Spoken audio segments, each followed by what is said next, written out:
அவ்வளோதாங்க, இன்னும் கொஞ்சம் தான் இருக்குது. இந்த பாருங்கள், இங்கே பசு இருக்கிற மாதிரி தெரியுதுங்களா இந்த படிக்கிட்ட. இப்படி வந்துருச்சு அப்படின்னாலே அவ்வளோதான், ஆல்மோஸ்ட் நம்ம வந்துட்டோம். பாருங்கள், இந்த மாதிரி இப்படி ஏறிட்டு வலது பக்கம் திரும்பணும் அப்படின்னா கோயில். போன டைம் வந்தப்போ கூட ஏறிட்டேன். இந்த டைம் கொஞ்சம் ஹெல்த் சரியில்லாமல் போயிடுச்சு போல் இருக்குது. ஆனால் என்னென்னா, ஒரு 6 மாதத்துக்குள்ளேயாவது ஏதாச்சும் ஒரு மலை ஏறணும், கடலில் குளிக்கணும். இதெல்லாம் ரொம்ப ரொம்ப நல்லது, பெரியவங்க சொல்லுவாங்க.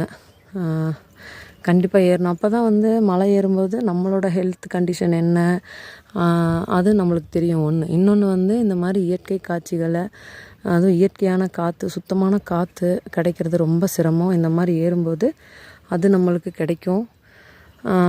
இன்னொன்று, 3வது வந்து சாமியோட அனுகிரகம். இந்த மாதிரி இடத்துலலாம் வந்து சுயம்புவாக வந்து உட்காந்துருக்கிறாரு சிவன். ஸோ இங்கே இந்த மாதிரி இடத்துக்கெல்லாம் போகிறது வந்து ரொம்ப ரொம்ப நல்லது. அங்கே வந்து நல்ல சக்திகள் வந்து இன்னுமே அழியாமல், கெடாமல், மாசுபடாமல் இருக்கும்.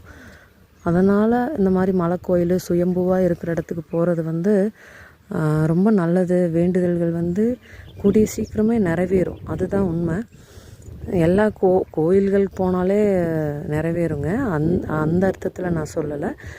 மலை கோயில் வந்து இன்னுமே சிறப்பு வாய்ந்ததுன்னு சொல்கிறேன். அவ்வளோதான், கோயிலுக்கு மேலே ஏறிட்டு முடிஞ்சால் உங்களுக்கு ஒரு வீடியோ போடுறேங்க.